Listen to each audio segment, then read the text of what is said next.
What's that?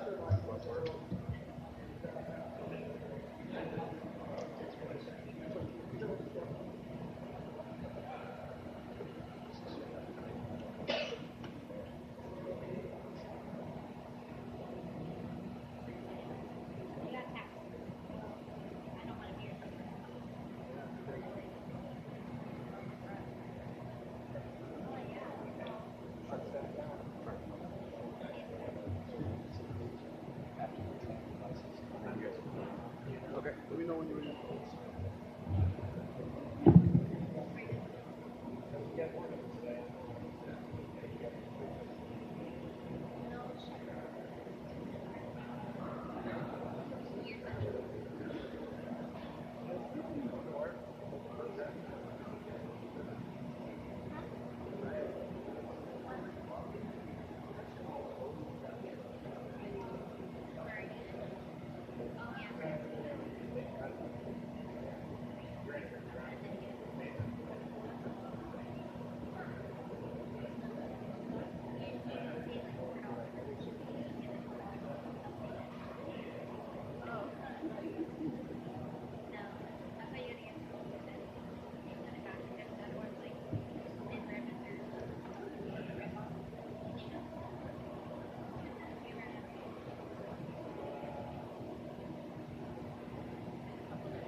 Ladies and gentlemen, please silence all cell phones and electronic devices and stow all restricted area badges for the purpose of pictures, as our ceremony will begin momentarily.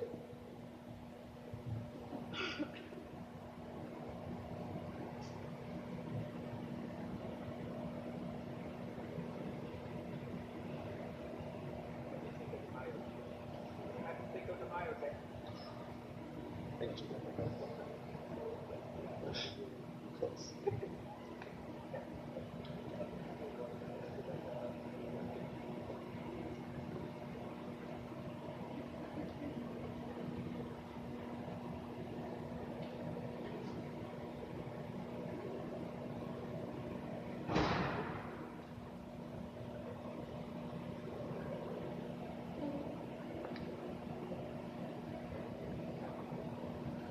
Good morning, ladies and gentlemen. Today, the men and women of the 3rd Maintenance Squadron, in keeping with one of the oldest traditions in military service, pay special tribute to Senior Master Sergeant Jason G. Callaway on the occasion of his retirement from active duty after 23 years, 5 months, and 24 days of faithful service. Throughout the ceremony, there will be times when you will be asked to stand and be seated. As a reminder, during the playing of the national anthem, military members in uniform should stand at attention, and military members in civilian clothes and civilians should place their hand over their heart. Officiating today's ceremony is Lieutenant Colonel Christopher Smith, 3rd Maintenance Squadron Commander, Joint Base Elmendorf, Richardson, Alaska. I am Staff Sergeant Edward Israel, and I will be your narrator for today's ceremony. Ladies and gentlemen, please stand for the arrival of the official party and remain standing for the playing of our national anthem and invocation by Captain Musselman.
Good.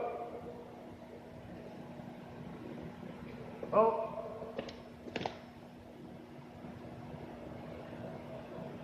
Breathe in. Up.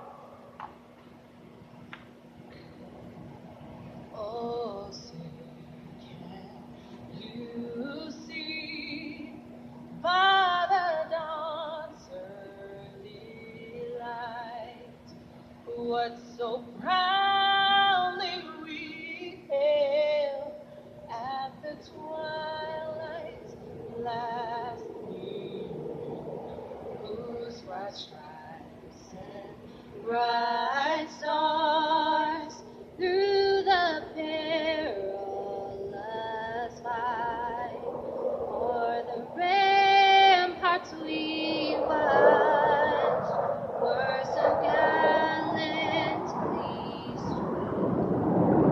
In the rocket's red glare, the bombers singing air gave proof through the night that our flag was still there.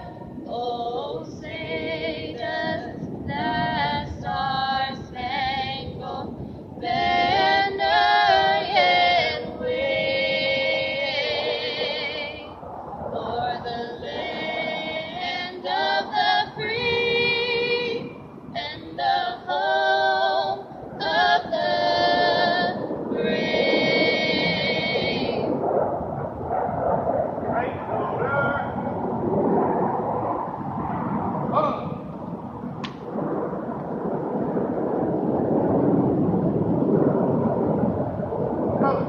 Good, sir. Hurry.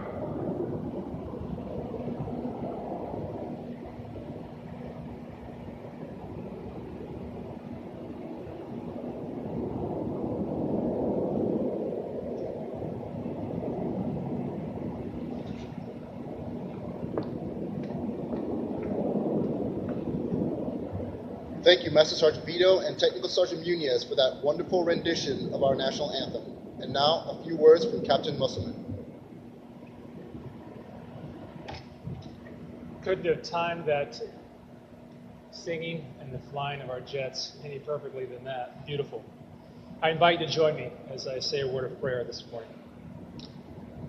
Throughout the many years that you've given Senior Master Sergeant Callaway the chances and opportunities, Lord, to grow as a young airman, an NCO, and senior NCO, you cared for him, no doubt. You've grown him, and you've used his giftedness and talents to improve all of us, all the people and the systems throughout our United States Air Force.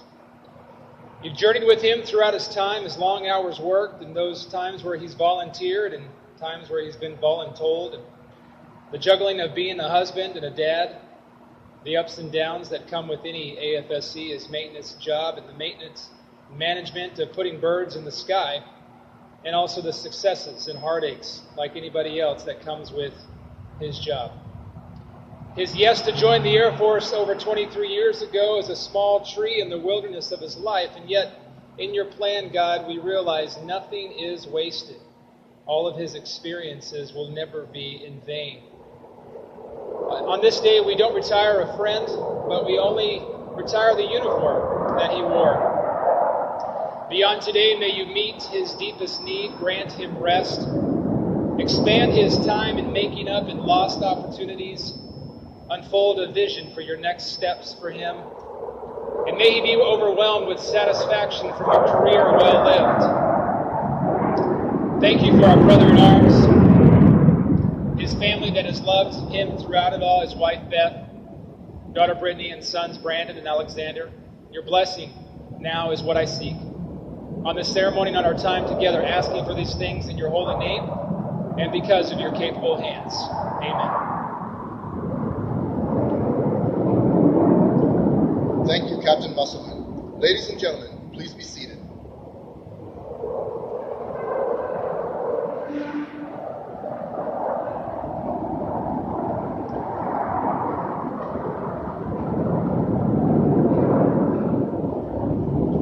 Allow me to extend a special welcome to Sergeant Callaway's special guest in the audience today. Senior Master Sergeant Callaway's wife, Beth Callaway. His mother, Gwen Hodges. His brother-in-law, Chief Master Sergeant Retired Troy Kersey. His sister, Carrie Kersey. His father-in-law, Frank Romero. His mother-in-law, Betty Romero. And his stepson, Alexander Ferris. We are also honored to have in the audience today the 3rd Maintenance Group Superintendent, Chief Master Sergeant Daryl Levinek, and 3rd Maintenance Squadron, Chief Enlisted Manager, Chief Master Sergeant David Schaefer. And finally, I would like to welcome all other commanders, chiefs, first sergeants, supervisors, and friends.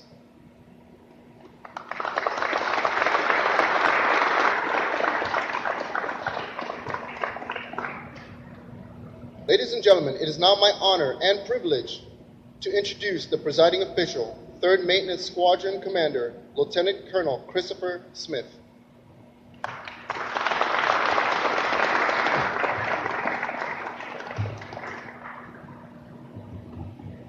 Good morning, ladies and gentlemen.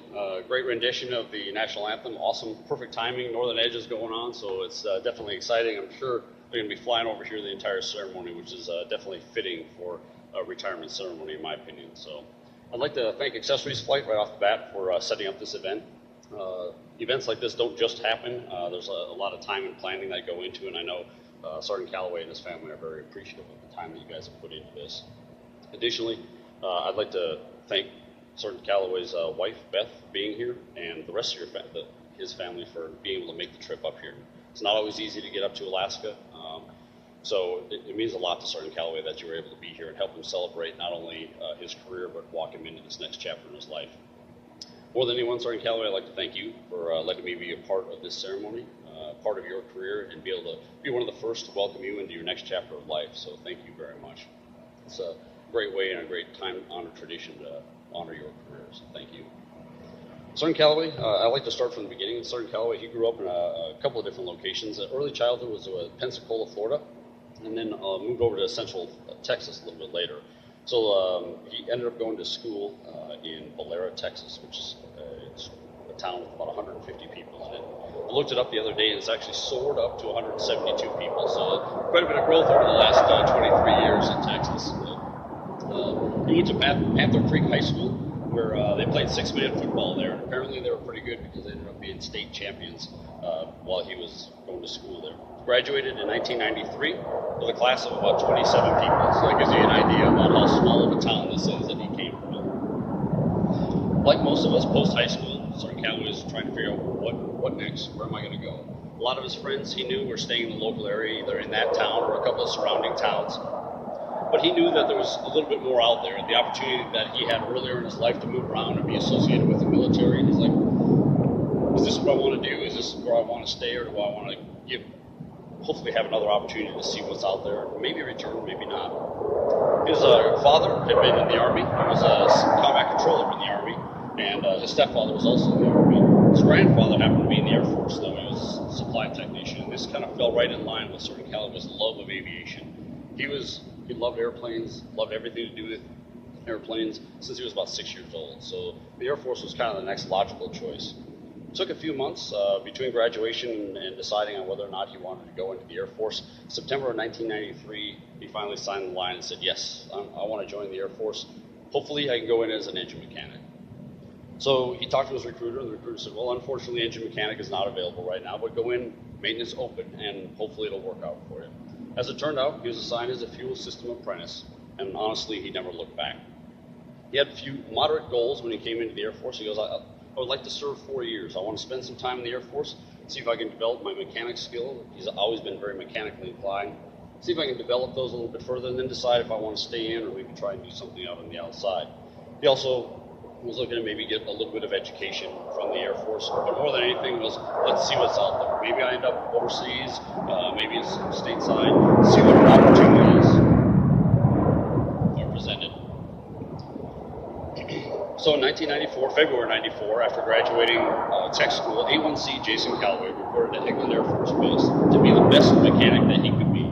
His goal, ultimately, was to be the go-to guy. He wanted to know everything about the systems that he was working and be involved in anything and everything he could be. He started out strong right out the gate. Within the first couple of years, outstanding, highly motivated apprentice, displays superb mechanical technical knowledge, consistently demonstrates performance and initiative above his peers. He was actually, as an A1C, assigned as a TODO, and he earned an excellent on a no-nose TO inspection, and then was also noted as highly respected for superb technical knowledge. Comments like this and job like these are things I normally associate with somebody that's been doing this a while, maybe a seasoned senior airman, staff sergeant, even tech sergeant. He's doing this as an A1C. Not long after he joined the Air Force, he actually had the opportunity to deploy. In 1995, he deployed to Turkey in support of Operation Provide Comfort. He was noted there as an outstanding performer. And later that year, he helped the 16th MXS earn an MEA. But 1996, while it had a lot of successes and great things going on at work, probably the number one thing that he would recall from 96 is in June, his daughter was born. So it's a big change for Jason Callaway in terms of what he had to focus on. Maintenance, work. Now it's time to, well, let me see, how do I balance this? How do I make the transition from mechanic to father and husband? But it's really hard to slow Callaway down. In 1997, he sewed on senior airman and was ready to deploy again, this time to Peace Avenue in support of Operation Southern Watch, enforcing the Iraqi no-fly zone. The supervisor recognized him as one of the best technicians he had seen. Believe it or not, post-deployment, a few months down the road, 4 years is already over with. He's already coming up to this big decision point on what do I want to do? Do I want to continue this Air Force thing, or do I want to see what other opportunities are out there? He stuck to what his plan was and said, you know what, 4 years, I think that's enough. Let me see what else is out there. Takes his family and moves back to Coleman, Texas. There's going to be a lot of this. So they go back to Coleman, Texas, not far from where he grew up, where he's a mechanic in a GM dealer. And while he really enjoyed the ability to work on vehicles and expand his technical expertise in terms of maintenance, he missed the camaraderie, the teamwork that comes along with being a member of the Air Force. The dealership was all right, but it was more concerned about product and bottom line and less about what the customer's end goals were, how to improve employee relations and stuff like that. And that's the thing that he really missed about the Air Force. As luck would have it, in 1999, he had the opportunity to be able to come back into the Air Force. And by October, he was assigned to Dyess Air Force Base, Texas, the 7th CMS. He was actually able to return as a fuels technician and come in as a senior airman, this time working the mighty B-1. Callaways were back. He was already, right off the bat, he had a 4-month EPR in there because of the time outside the service. He was already noted as an extremely enthusiastic and hardworking airman. Take charge and make things happen kind of guy.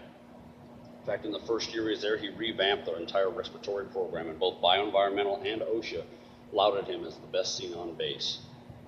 Not long after getting back into the Air Force, Callaway family expanded again, and in February 2000, Brandon was born. Another highlight of Sergeant Callaway's career and his life.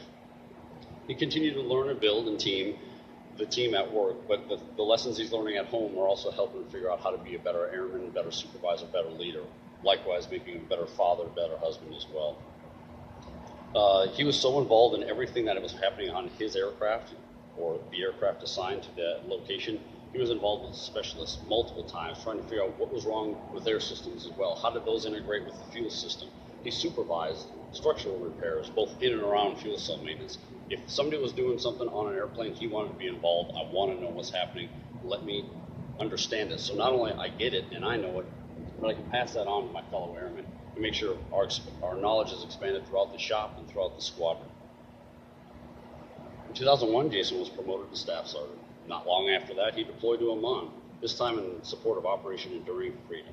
He recalls this as one of the proudest moments he had in his Air Force career, being a part of Operation Anaconda. He said, this was the tip of the spear. This is where things happened. The sense of nationalism and patriotism that the entire country sent him off with and received him with was one thing, but it was another thing to see the motivation of the airmen there during the operations that were actually going on. He contributed over 3,000 hours and an 86% MC rate on a B-1. For those of you who have been around the B-1, 86% is a pretty impressive number for that particular airplane. While deployed, he actually established an alternate open fuel cell area. Not something he had to do, but something he saw a need for. He was able to establish this open fuel cell maintenance area for not only the B-1s, but the KC-135 and the E-3. Just another example of him thinking outside the box and figuring out, how can I make this better? That alone reduced the wait time for fuel maintenance by over 50%. He was noted as having an unparalleled leadership and mechanical skills, and after returning from the deployment, he contributed to an 81% MC rate for September of 2002, which is the best in 7th Bomb Wing history. In 2003, the maintenance group earned an excellent on an ORI, and Jason was directly involved with that. He supervised over 10 fuel system repairs during that generation. And later that year, he actually prepped a static display to go on display there at the base. He salvaged $350,000 worth of parts to go back into the supply system. Again, for those of you who have been around the B-1, definitely part and supply starved airplane. Any opportunity you could get to get parts back into the system was something definitely to be noted. But it's an example of him not just looking at those aircraft or his shop. How can I improve the entire fleet? What can I do to make things better for everybody? Probably the most notable thing, and I don't know if he remembers this or not, but in 2003 in his EPRs it said, "My go-to guy," right there on the bottom line. Mission accomplished. That's what he was looking for when he came into the Air Force. I wanted to have that technical expertise that I could use and pass on to my fellow airmen. In 2004, Callaway was off again, this time to Diego Garcia, in support of Operation Iraqi Freedom. There he supported 2,975 hours and 254 sorties. Bottom line, Sergeant Callaway was a mechanic. He was a team builder, a trainer, a mentor. As I went through Sergeant Callaway's records, they were just packed with individual maintenance accomplishments and direct mission impact. I've probably only seen one or two other people in my career that had that much maintenance in their records. I did note that there were lots of awards as well, but not the awards maybe you guys are thinking of, not what I was expecting, to be honest with you. You know, a lot of times we'll see a blue suit, green suit, Leo Marquez, stuff like that. No, these were team awards. Outstanding team recognition, MEAs, medallions, ORIs, LSETs, things that don't just happen with one individual. It's not one individual's recognition that we're looking at. It's things that they did as a team. This is what Callaway was all about.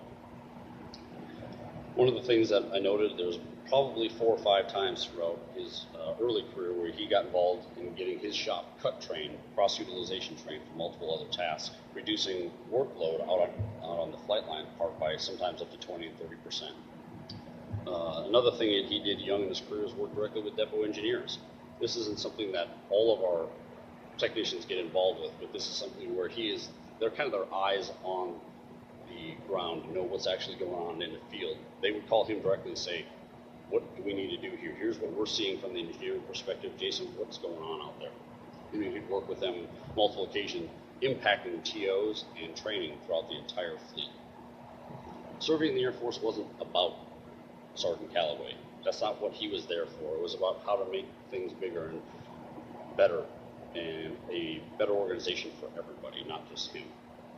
As I went through his records and I sat down and talked with him, a quote came to mind, probably one of my favorite quotes. "It's amazing what you can accomplish if you don't care who gets the credit." And this was Jason. It's not that he wasn't recognized, just maybe not in the traditional ways. He was out for bigger challenges. What's the next challenge in front of me? What's the next maintenance task I can do? He was recognized as a maintenance professional and about his capabilities and responsibility that he had throughout the section, throughout the flight. This is what drove Jason, is what's the next challenge in front of me? You know, one of the challenges that we face as a leader is trying to figure out, discovering what motivates our airmen, and then be able to capitalize on what motivates our airmen to want to do more and strive for more. Fortunately for Sergeant Callaway's supervisors, this was easy. Let me find some more work for them. Let me find the next challenge for them. Let me find the thing that maybe somebody else wasn't able to or couldn't accomplish. That was what motivated Sergeant Callaway. That was feeding his maintenance and knowledge beast that we needed to feed. In 2006, after putting on Tech Sergeant, he was faced with his next challenge. And this was stepping away from the flight line directly and going into QA. This was a whole new world of opportunities for Sergeant Callaway. New challenges, new scope of responsibility. He set records with the programs that he influenced. Tools, both new tools for technicians out on the flight line, local man tools, TO accountability systems. He initiated them across the base. He also helped with implementing computers inside the vehicles, letting both production staff and inspectors spend more time on the flight line, less time behind the computers. While he was up there, he directly earned a zero defect during an ACC LSAT inspection, and for the overall inspection, he reduced the overall maintenance group findings by 50% from the previous LSAT inspection. In 2008, the maintenance group earned the outstanding rating on an ORI, and those efforts while he was up there did earn him NCO of the quarter 2006 and again in 2009. Meanwhile, while all this is going on, he's still working on becoming a whole airman, working on his whole airman concept. He completed his CCAF. He was working on his bachelor's degree and volunteering both on and off base in local community with his kids and whatnot. Jason truly modeled the service before self and excellence in all we do. Sometimes this too can come at a price though, and that's something that Jason had to work through as well. Service before self is something that we embody as our core values, and Jason definitely lived up to that. But what he learned over the next few years is that it's truly a balance. And if there's something that he could pass on, it's balancing those things, embracing them, but having that balance with the pillars of your life and with the work, family, religion, emotional well-being. Those are the things that Sergeant Callaway has learned throughout his career. Take time for your family, take time for yourself. Though this was a tough time for Jason, he learned a lot about himself, the Air Force, his family. He realized that there's people around him that are willing to help him. There's places on base that are willing to help him. He actually got a lot of mentorship about this time too. A couple of his senior NCOs asked him, "Hey, so what are you doing next?" He goes, "Well, I'm going out to the flight line. I'm going to work on this airplane." "No, I mean next." "Well, I got a program that I'm working on. I'm going to work on that after that." "No, Jason, what next? What are you going to do after this? What's your next goal?" "I don't know. I haven't thought about it that far." And they sat him down and said, "Listen, you need to be thinking beyond the next job that you're doing, beyond the next program that you're going to be running, beyond the next rank that you may or may not make. What is next for you?" And that was really kind of a turning point for Jason Bill to sit down and go, okay, let me stop for a minute and think about what I want to do past the Air Force. This was the mentorship that really kind of changed things for Sergeant Callaway. He started working on his bachelor's degree, his A&P license, and actually working on his private pilot's license as well. Fast forward 11 years. He spent 11 years at DIAS. He was actually ended up being selected for the PACAF Accessories Functional Manager. This he describes as, other than doing maintenance, this was the best job that he's ever had in the Air Force. He enjoyed the challenges across all the different spectrums that he was able to be exposed to there. Equipment, aircraft, TO, tools, training across PACAF. But most of all, he said it was the people. It was the people he worked with, but even more than that, it's the hundreds and hundreds of people that he affected directly and indirectly, getting him in and out of PACAF. About 500 people a year he would transition into PACAF and out of PACAF for the different career fields within the accessories functional area. But he said that was one thing, to be able to help bases out and help people out, but because it was the one-off things. It was out of every 500, there was 5 or 6 that had special case, something